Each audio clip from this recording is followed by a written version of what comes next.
Bienvenidos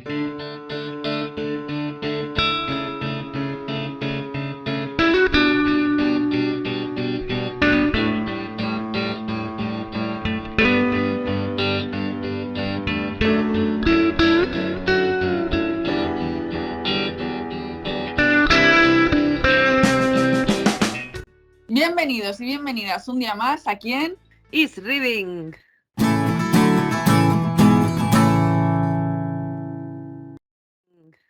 Y bueno, últimamente estabais muy acostumbrados y muy acostumbradas a que viniésemos solamente Laia y yo, pero ya sabéis que a nosotras la soledad como que nos gusta poco. Entonces hoy tenemos un invitado que va a hacer los honores a amiga Laia. Laia, ¿a quién hemos traído hoy al podcast? Pues como todos sabéis, yo soy una fiel defensora de los autores autopublicados y bueno, pues hoy traemos a un autor autopublicado que me hace mucha ilusión traer por aquí porque podríamos decir que es como mi apadrinado o algo así, porque bueno, por motivos laborales, personales o porque a él le da la gana, vamos, mismamente, no quiere... bueno, no puede, mejor dicho, pues mostrar su imagen, su nombre real y está pues escondido, podríamos decir, detrás de un seudónimo. Entonces, claro, si ya es duro ser autor autopublicado, porque ya sabes tú que no es fácil, pues imagínate cuando encima no puedes poner tu cara, tu nombre real, no puedes salir a hacer presentaciones, firmas de libros y bueno, pues como yo soy, como diría mi madre, defensora de las causas justas, aquí estoy yo echándole un capote. Y así que no me enrollo más, porque ya sabéis que lo mío es enrollarme like persiana. Y os presentamos a Austin Roca. Buenos Bien. días, chicas. Gracias por invitarme a vuestro podcast. Pues encantada de tenerte por aquí. Igualmente. Vamos a hablar, si quieres, vamos a hacer un poco una introducción de qué son las vías, que es tu libro, ¿qué día lo habéis lanzado? Porque esto ya es como un lanzamiento conjunto, la del marketing y el escritor. Sí, yo al final voy a poner en mi currículum también como agente literaria o algo así. No sé, digamos, esa figura qué leches hace, pero yo estoy haciendo todo lo que pueda, o sea que al final más o menos, ¿o no? Sí. Bueno, pues el libro creo que salió a finales de octubre, más o menos. Lo que pasa es que la fecha ahí concreta es complicada, porque esto de publicado es más difícil que con una editorial. Entonces, te los tienen que mandar a casa físicos, después los sellos los suben a Amazon, los van cargando en diferentes plataformas. Entonces, fecha exacta, no sé si decir, pero vamos, sobre final de octubre, más o menos, poco nos salió. Bueno, vamos a poner a nuestros escuchantes un poquito en contexto.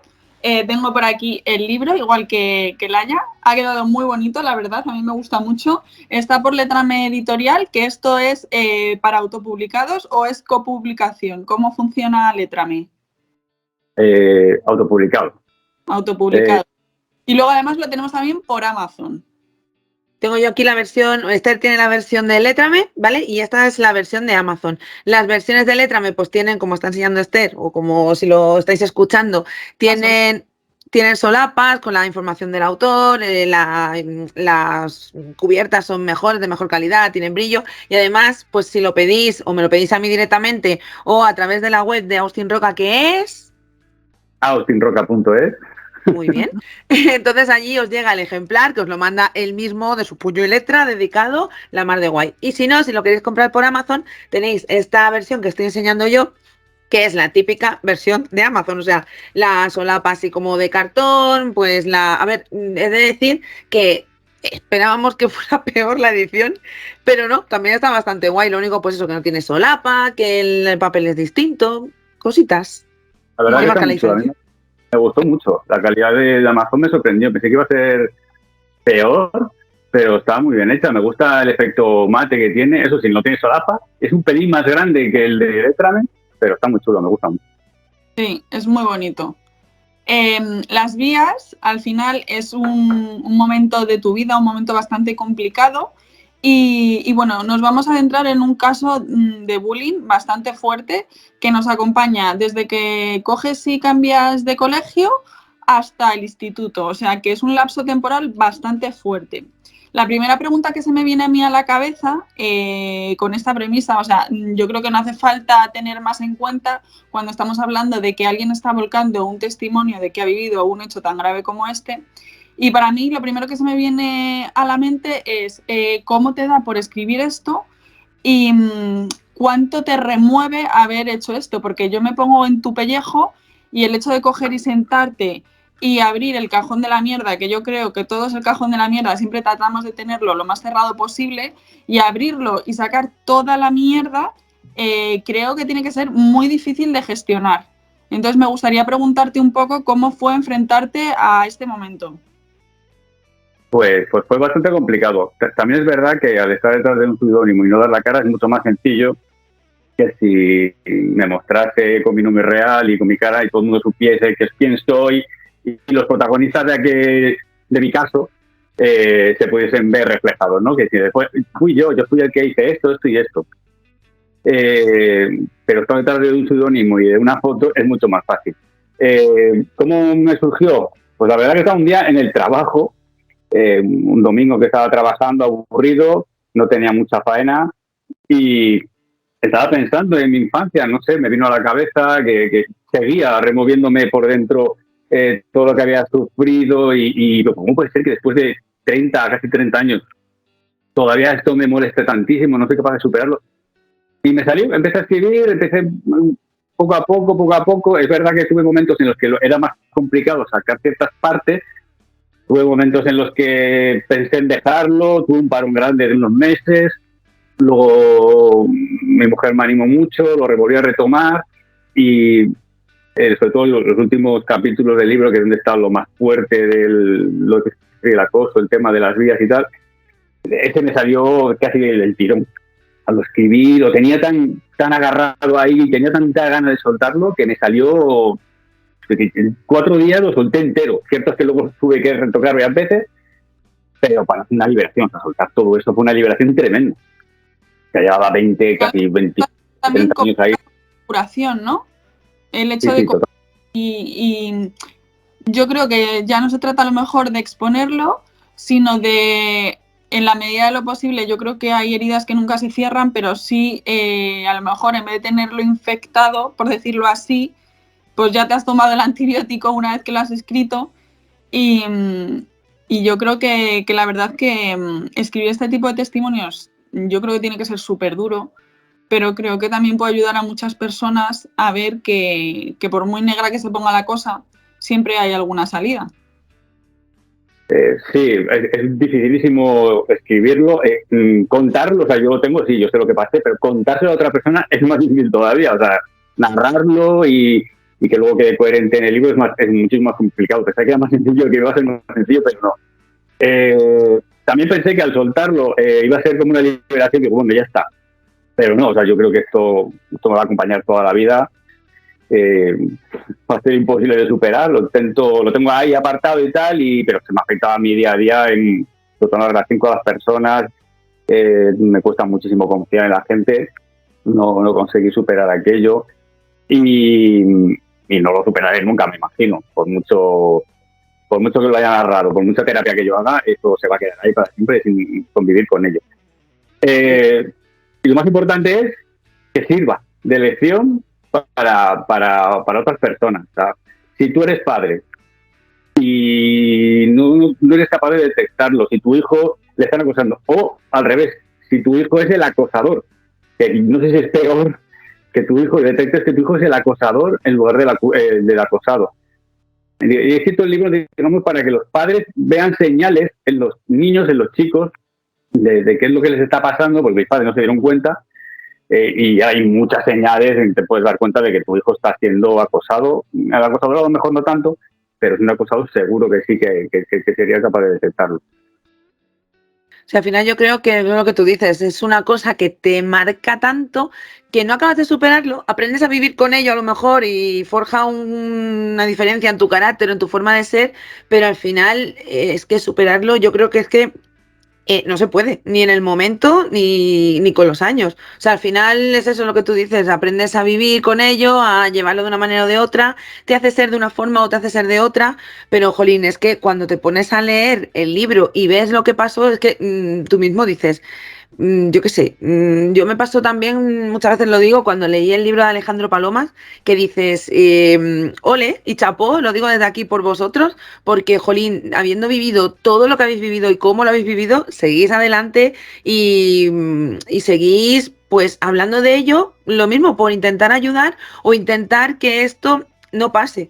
Sabemos que ojalá, lo del bullying se pudiera erradicar de alguna manera algún día, pero que eso es una utopía. Eso al final se podrá llevar de una manera o de otra, mejor o peor, o no sé, llámese X. Pero yo creo que es algo muy difícil y bueno, pues que hay que hablar de ello para que se dé visibilidad y la gente esté a la guay de tanto si a tu hijo o hija se lo hacen como que lo hacen, porque yo siempre digo y siempre lo diré, es igual de triste, duro o todo que sea el acosador como el acosado.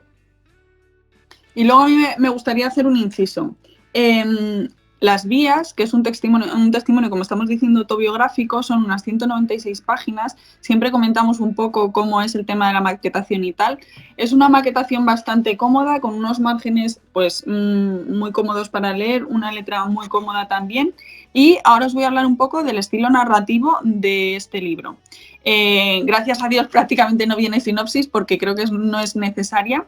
Y cuando nos metemos en un libro testimonial, no es una narración al uso como en una novela. Esto es el primer punto que quiero coger y dejar claro.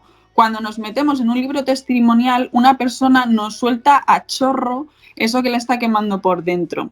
Entonces, son descripciones desnudas, por decirlo así, donde nos vamos a enfrentar directamente a los hechos y donde hasta cierto punto la persona profundiza en todo aquello que le está haciendo sentir, revivir toda esa amargura, pero eso es como si, yo creo que cuando nos metemos en un libro testimonial, y lo digo porque llevo varios encima, nos tenemos que poner en la piel de que esa persona está escribiendo un hecho traumático de su vida.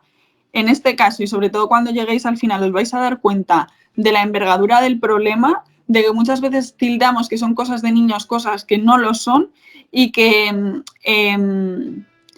creo, sinceramente, que los niños son perfectamente conscientes de dónde hay un chincharrabiña, a dónde empieza un punto de maldad hacia la persona de al lado. Y creo que esto es una de las primeras cosas que tenemos que hacer para empatizar con nuestros hijos. En el caso de Austin Roca, que creo que es padre, me gustaría que nos contases tú de primera mano, después de vivir todo esto, cómo ha cogido y ha afectado en la relación y en la educación que tú le das a tus hijos. Yo cuando me pasó todo esto dije, bueno, cuando sea padre voy a ser el mejor padre del mundo, voy a estar siempre encima de ellos, voy a estar siempre pendiente, voy a ser súper cariñoso. Y no, pensé que iba a ser así y no pude, no soy capaz o me cuesta muchísimo trabajo. Y la relación que yo tuve con mi padre, que afectó, bueno, es una causa del tema del acoso, mi padre no se dio cuenta, es una persona cariñosa cero. Mi padre no sabía lo que me pasaba en el colegio, no estaba más pendiente de los exámenes, del comportamiento en clase, de que no suspendiese. Su principal preocupación era esta, más allá de si yo tenía algún problema con los compañeros, de si faltaba amor o no me faltaba amor. Eso en mi casa eso no se hablaba. Mi padre no me ha dicho te quiero en su vida. Y yo creo que eso es importantísimo. Entonces, cuando yo fui padre, pensé que iba a ser todo lo contrario a mi padre y no. Esos vicios los heredé de él. Entonces, me costó mucho trabajo, voy poco a poco. Eso sí, yo a mis hijos les digo te quiero, si no todos los días, prácticamente todos los días. Yo creo que es importantísimo el cariño que se transmite a los niños desde la familia, o más allá de lo que se puede trabajar en el colegio, los profesores, tema de empatía, clases, cursos de este tipo. Pero el cariño en la familia es fundamental.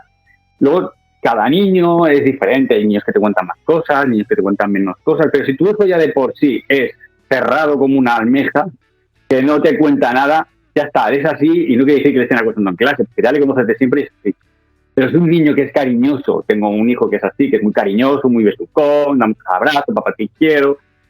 De repente cambia drásticamente, ahí pasa algo. Ya tiene que saltar todas las alertas, las luces rojas, y tienes que empezar a profundizar. Pero... Perdón. Dime. Te decía que me gusta mucho una reflexión que haces, porque yo creo que no somos conscientes de que venimos de una generación donde nos han ido educando de esa manera, donde en casa a lo mejor te quiero no era la palabra más abundante. Entonces creo que somos una de las primeras generaciones que estamos intentando educar o criar a nuestros hijos siendo conscientes de esas carencias que ellos no hacían por gusto, sino porque creo que también han tenido una infancia bastante áspera.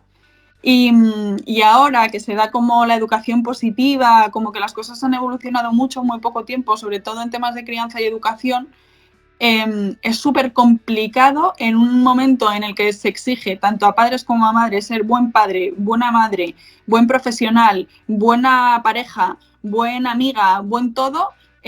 O sea, es como que ahora más que nunca tienes que estar hiperdesarrollado en un montón de temas y luego aparte tienes que hacer las curaciones de las escaseces, por decirlo así, que has podido tener con tu infancia para no repetirlos con tus hijos y que de ese modo la sociedad evolucione a ser posible de una forma positiva, que obviamente no siempre se consigue porque tenemos una sociedad un poco complicada. Entonces, me parece muy valiente esa observación que haces tú para adentro también hacia tus hijos, pero luego también cómo has ido dando pequeños pasos que creo que son fundamentales, porque obviamente no se puede pasar de 0 a 100, pero sí cómo coges y tú, siendo consciente de tus propias carencias, vas a lo que ves que es más importante, porque al final nadie estamos preparados ni nadie tenemos ningún tipo de manual para ser padre o madre. Y es complicado, lo que tú dices, cada hijo es de una manera, tus hijos serán absolutamente diferentes, yo los míos son absolutamente diferentes unos de otros, y aún así el intentar, con todo lo que tú has vivido, coger y darle lo máximo posible a tus hijos, ya no solo, pues eso, les intentamos dar amor, les intentamos dar una educación positiva, intentamos que no tengan carencias en inglés en no sé qué, no sé cuántos, llevarles a 150 millones de sitios. O sea, creo que es muy complicado hoy en día ser padre y madre porque aparte de todo lo que cada uno haya pasado en su infancia y las mochilas con las que vengan, estamos intentando dar un giro absoluto a lo que es el tema de la familia y yo creo que es un esfuerzo bastante heavy. Sí, titánico, vamos, diría yo. Yo creo que el desarrollo emocional para mí es muchísimo más importante que el educativo en los primeros años de los niños. El educativo se puede mejorar, se puede potenciar, pero el desarrollo emocional, si no se implanta desde muy pequeño, después es dificilísimo tener una buena relación con tus hijos. Yo lo sé porque me pasa con mi padre, ahora me llevo muy bien con él, ahora somos muy amigos y es que lea el libro vas a ver qué es lo que pasó con él y con mi madre. Y ahora me llevo perfectamente con él, pero sigo sin recibir con mi padre la palabra te quiero. O sea, nunca me la ha dicho.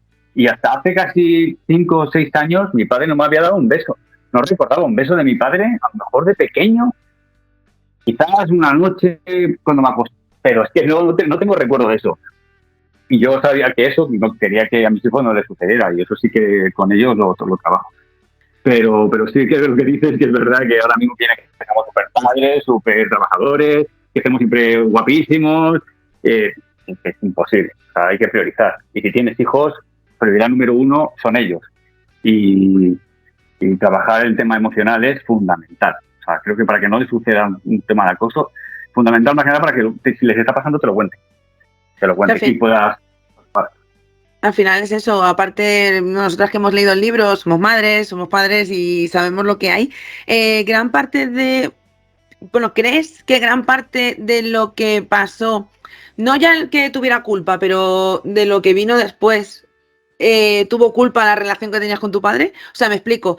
¿Tú crees que si la relación con tu padre hubiese sido mejor desde un inicio, el acoso se hubiese podido acabar antes y no hubiese llevado a todo lo que pasó después? Sí, yo creo que sí. Sí, porque es que no tenía relación con él, no hablábamos prácticamente. O sea, no. En mi época de adolescencia no recuerdo conversaciones con él más allá de los estudios, de eres un vago, siempre sorprende. Esas eran las conversaciones que yo tenía con él. Seguramente si me hubiesen, cuando empezó a sucederme, cuando entré en tercero de la ESO en el instituto y fue a las 2 semanas de entrar, empezar los problemas, entonces lo hubiese contado, hubiese puesto solución, porque después de lo que me sucedió se involucró muchísimo. O sea, eso sí que es verdad. Si no llega a ser por él, a lo mejor que se tenía que venir del instituto fui yo y fue al revés, fueron los que me estaban acosando, fueron los que me echaron del instituto. La directora no quería echarles, si no llegase por mi padre. Mi padre se presentaba después en todos los recreos, venía mi padre a... Claro, eso te marca toda la vida, o sea, que tu padre tenga que ir al instituto, el tercero de la ESO, digamos, a protegerte, te marca, porque ya todo el mundo es como una burbuja, tú estás ahí. Después se portó muy bien, o sea, las cosas como son, tengo que reconocerlo, que después se portó muy bien. Seguía siendo una figura distante, era mi padre, estaba ahí, era un señor mayor ahí, pero venía a protegerme, básicamente. Pero sí, yo creo que si hubiese tenido otra relación con él desde el principio, a lo mejor se lo hubiese costado. Sí. Y otra cosa que también vemos en el libro son ya no solo el acoso, la relación paterno-filial, sino también trastornos de, bueno, pongamos, ¿cómo podemos decirlo, Esther? Salud mental. Salud mental. Al final todo hizo una pelota, o sea, ya no es solo acoso, sino hablamos de muchos temas que a día de hoy, y por aquel entonces más todavía, son tabú.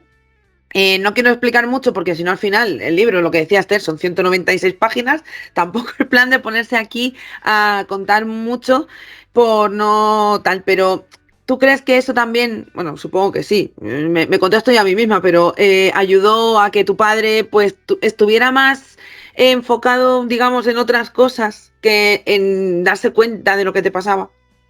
Sí, claro, mis padres me tuvieron a mí muy jóvenes. Bueno, no quiero recordar mucho del libro, no quiero contar demasiado. No. Pero sí, mi madre sufrió una enfermedad mental que sigue sufriendo, que sigue padeciendo a día de hoy.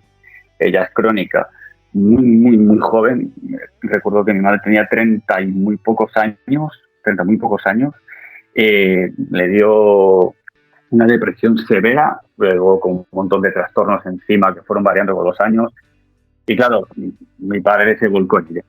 Se volcó en ella porque era su mujer, la quería con locura y se volcó en ella. Entonces, digamos que yo y mi hermana, no tanto mi hermana, pero yo estaba ya un pelín más apartado, como que ya era la oveja negra de la familia. O sea, no se dieron cuenta de que yo empezaba a suspender, porque yo no era de suspender desde, digamos, de más estudiantes desde el principio. Yo al principio he sacado muy buenas notas, empecé a suspender y yo creo que ahí ya había señales de alerta que no supieron ver. Y cuando mi madre ya empezó a tener la enfermedad fuerte, que se pasaba semanas en la cama metida, mi padre trabajaba y se volcaba en ella, trabajaba y se volcaba en ella.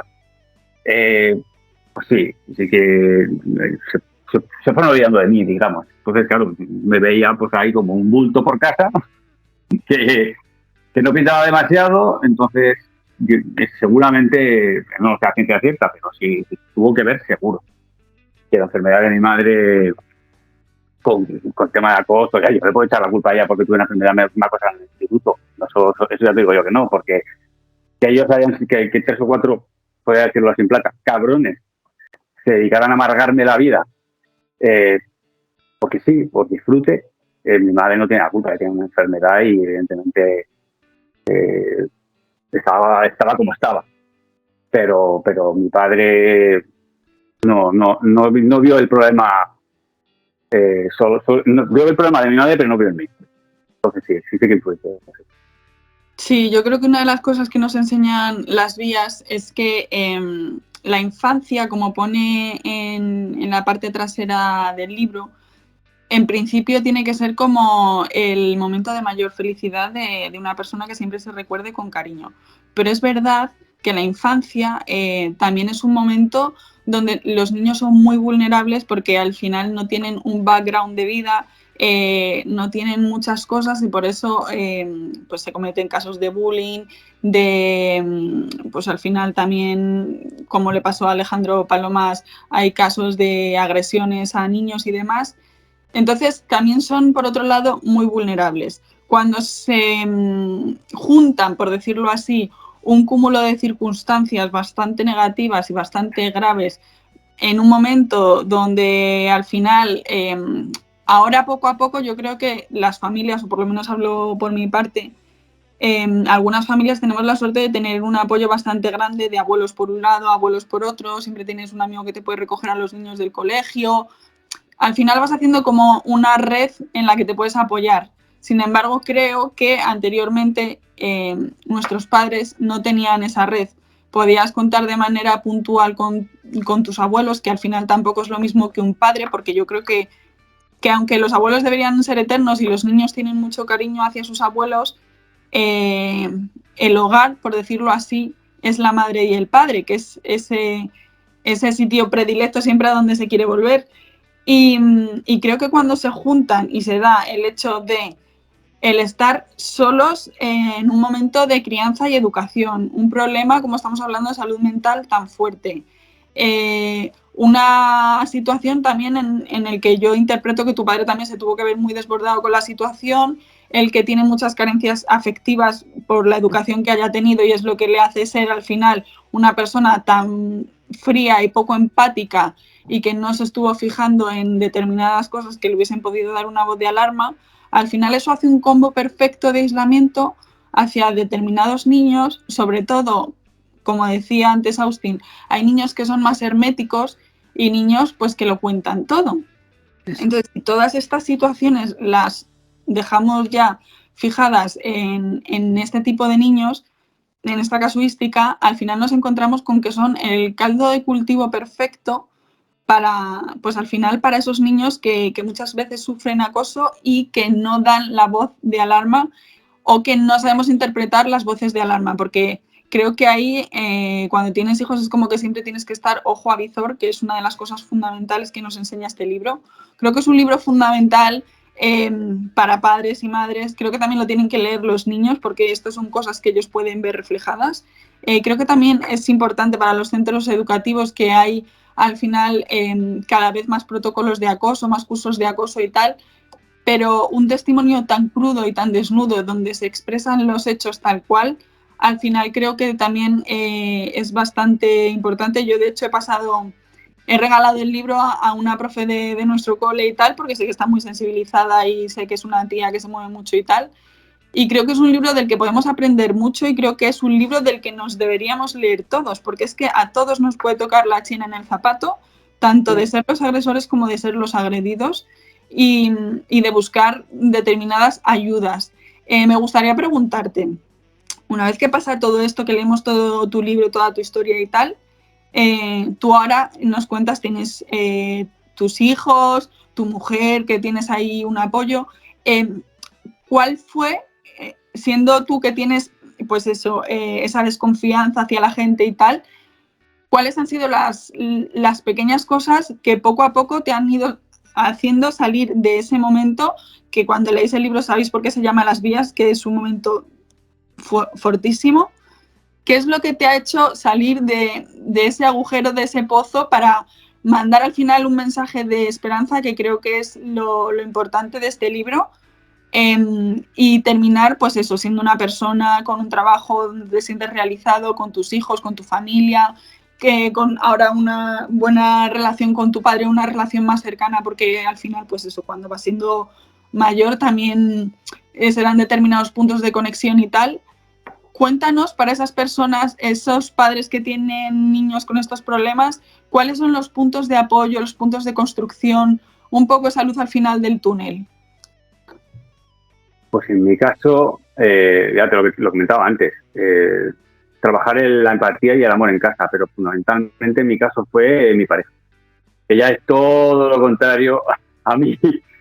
Yo tengo un carácter muy áspero, soy muy seco, me cuesta mucho relacionarme, que ya os lo he dicho antes, relacionarme con las personas, establecer relaciones sociales, me cuesta un horror confiar, sobre todo en los hombres, porque fueron ellos, fueron un grupo de chicos los que me hicieron el tema del acoso.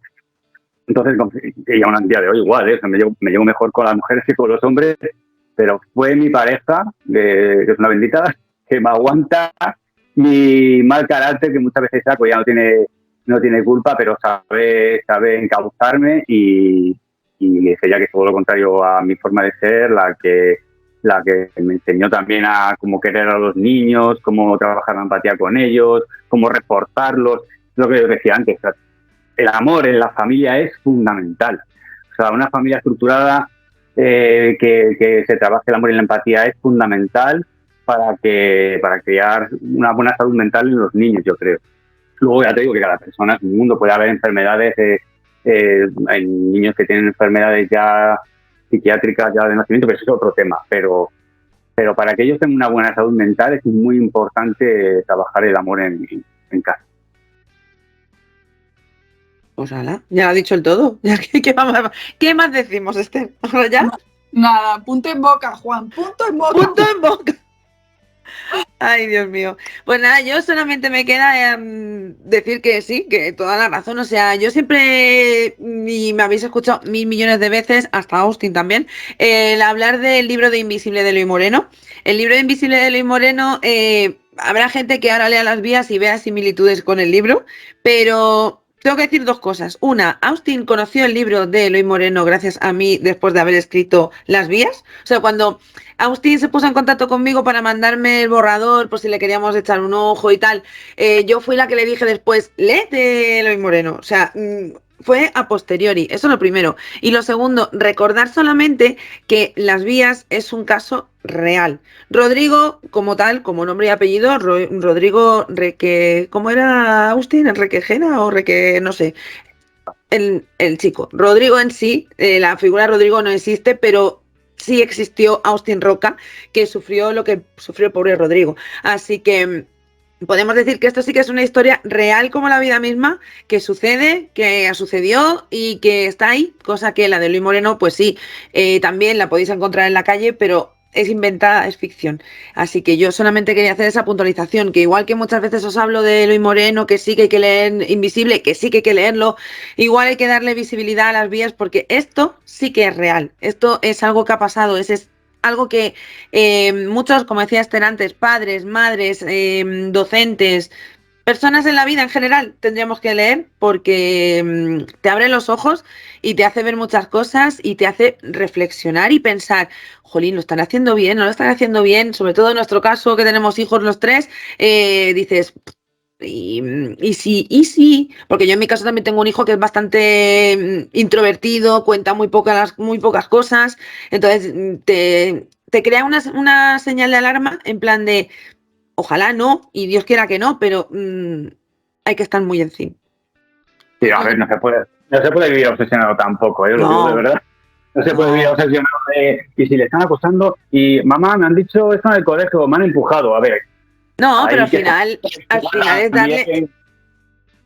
Digo, al final es darle herramientas y saber un poco, pues estar un poco encima e intentar detectarlo. Lo que tú dices, no vivir obsesionado con, ay, que a mi hijo le están pegando, ay, es que mi hijo es una acosadora, y es que no, tampoco. Hay que seguir viviendo y la vida sigue, pero sí que están un poco pendientes. Hay padres que están muy obsesionados y yo lo he sufrido y sé lo que es y yo no soy así. O sea, no puedo estar completamente todo el día obsesionado, ay, es que le van a pegar o el año que viene va a pasar al instituto y madre mía, y sí.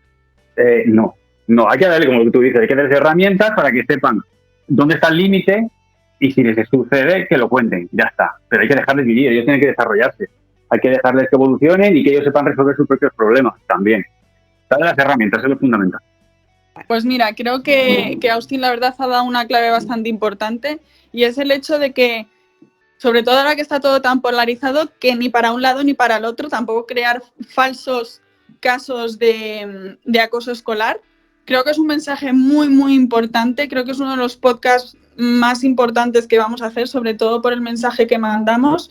Y nos gustaría que el mensaje que llegue es el que hay que estar pendientes, pero que aparte de que hay que estar pendientes, también hay que ir dando herramientas, como dice Laia, y crear una red de apoyo, que creo que es lo más importante. Exacto. Sí, y nada, y recomendar que leáis Las Vías y ya está, ese es el resumen. Herramientas, contacto, amor en familia, dar muchos mimos y muchos te quiero y mucho de todo y leer Las Vías. Yo sé que el libro es difícil de leer y que no es para todos los públicos, no todo el mundo le gusta este tipo de historias, pero creo que es importante que que se visualicen estos casos. Ya sé que ha pasado hace muchos años, hace 30 años. Ahora las redes de apoyo institucionales son muchísimo mejor y los colegios están muy encima. Pero bueno, siempre hay alguna grieta pequeña por donde se pueda algún personaje intenta matar la vida, que hay que intentar cerrar por esa pequeña grieta que se crea.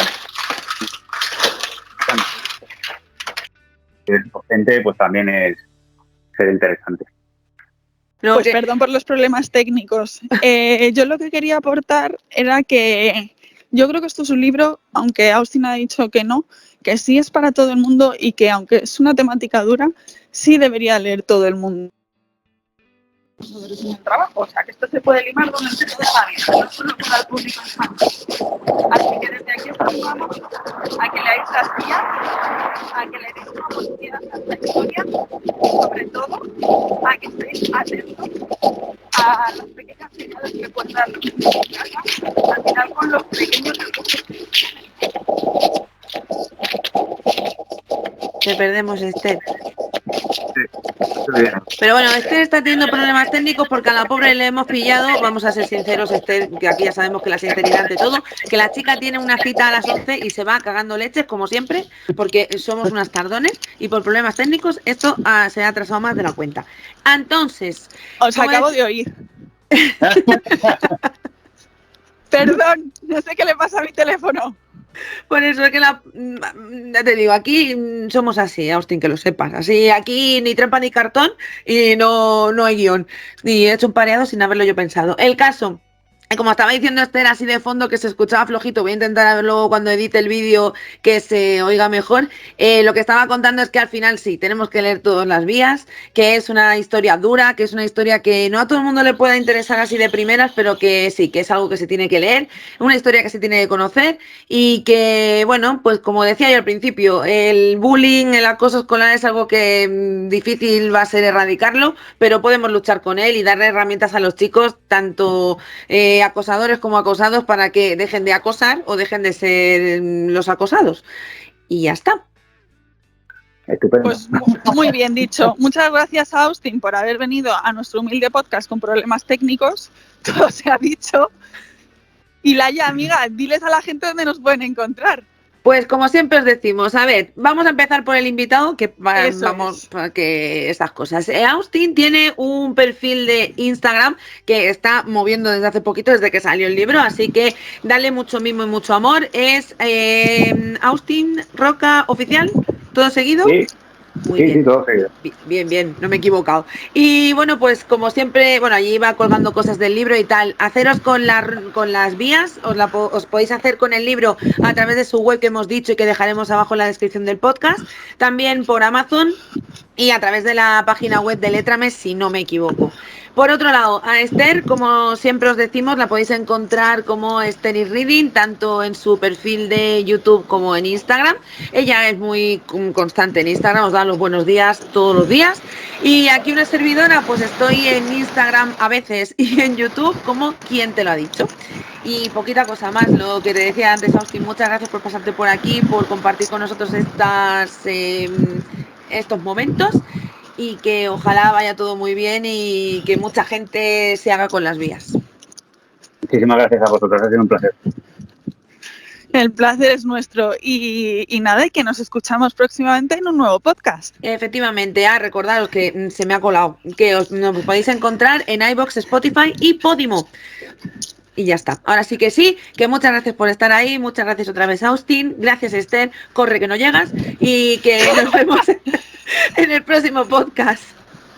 Un beso. Beso, chao. Un abrazo.